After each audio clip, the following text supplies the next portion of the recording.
ယောက်ျားလေးတော်တော်များများကကျမရဲ့ဗီဒီယိုတွေကိုကြည့်ကြမယ်မထင်ဘူးနော်ဟင်းချက်တဲ့ဗီဒီယိုတွေဆိုတော့သူတို့လည်းစိတ်ဝင်စားကြမှာမဟုတ်ဘူးပေါ့ဒါမဲ့လေဒီဗီဒီယိုလေးကိုတော့ရှင်တို့ကြည့်ပြန်ဝင်ကြည့်သွားရှင်တို့အတွက်တခုရသွားလိမ့်မယ်သိကြတယ်ကျမဖတ်ဖူးတဲ့စာအုပ်တုပ်ထဲကတထေးသားလေးအကြောင်းတထေးသားနဲ့အငိမ့်မင်းသမီးရဲ့ဇလန်းပေါ့ကွယ်တထေးသားလေးကသူတို့အမျိုးမှာလာကြတဲ့အငိမ့်နဲ့ကအငိမ့်မင်းသမီးမလေးကိုကြိုက်သွားတဲ့ဇလန်းလေးပေါ့ပြောရမယ်ဆိုလို့ရှိရင်တော့အငိမ့်မင်းသမီးလေးကလည်းအင်မတန်ချောဆိုတော့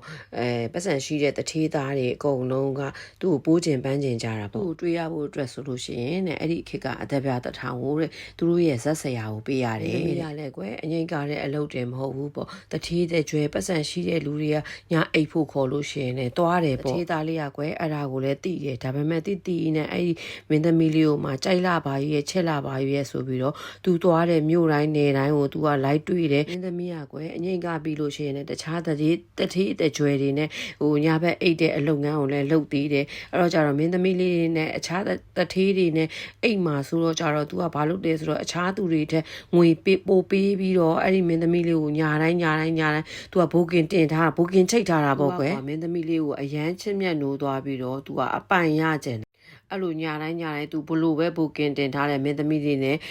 အခန်းထဲမှာအတူတူရှိနေပေမဲ့မင်းသမီးလေးကိုသူကလက်ဖြားနေတောင်မတို့ခဲ့ဘူးဒီဘက်ခေတ်မှာတော့အဲ့လိုမျိုးရှိမှမထင်ဘူးနော်မင်းသမီးလေးကလည်းသူ့ကိုလက်ထပ်လိုက်လို့မရဘူးဘာဖြစ်လို့လဲဆိုတော့သူကဇက်ဆရာရဲ့ငွေဝယ်ကျွန်တယောက်ဖြစ်နေပြီးတော့အဲ့လိုမျိုးဇက်ဆရာကိုဟိုလှုပ်ကြွေးပြူနေရတဲ့လူတယောက်ဖြစ်လို့ကွာမင်းသမီးလေးနောက်ကိုလိုက်ရင်နဲ့သူအချိန်တွေလည်းကုန်တယ်ငွေတွေလည်းအများကြီးကုန်တဲ့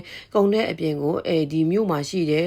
သူ့ရဲ့အဖေကလည်းအသက်ဆုံးသွားပြီသူတို့ကအဖေတစ်ခုသားတစ်ခုပဲရှိတာအဲ့ဒီလေသူကနောင်တမရသေးဘူးမင်းသမီးနောက်ကိုဆက်ပြီးတော့လိုက်နေတော့မှအဲ့လိုတကောက်လိုက်ရနေပြီးတော့အိမ်မှာရှိတဲ့အဖေကလည်းအသက်ကြီးလာပြီးတော့ကျန်းမာရေးမကောင်းပြီးဆုံးသွားပြီး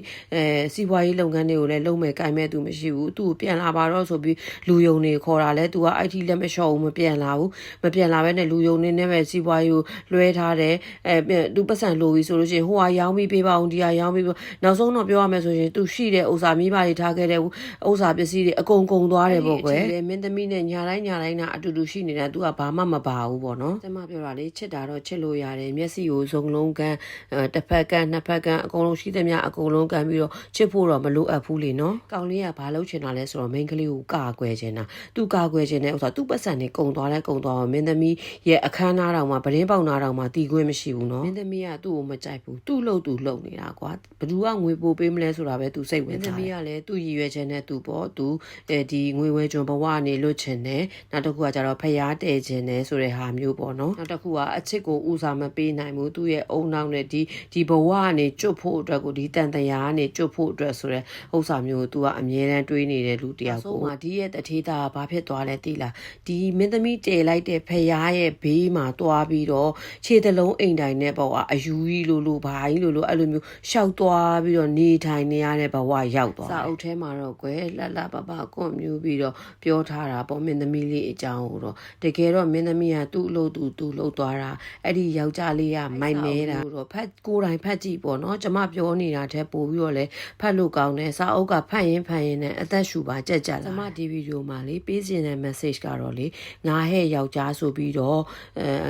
မိန်းကလေးတွေထက်အနိုင်ရနိုင်တယ်မိန်းကလေးတွေကိုငါတို့နိုင်လို့ရနိုင်တယ်ဆိုပြီးရှင်တို့မထင်နဲ့ကိုကအမျိုးကောင်းသားဆိုရင်အမျိုးကောင်းသားတွေလည်းဘဝပြတ်တတ်တယ်ကိုကြီးတွေဆင်ကျင်နိုင်ကြပါစေရှင်အဲ့ဒါလေးပြောချင်လို့လာပြောတာပါဗီဒီယိုကိုအဆုံးထိကြည့်ပေးလို့ကျေးဇူးပါ thanks for watching you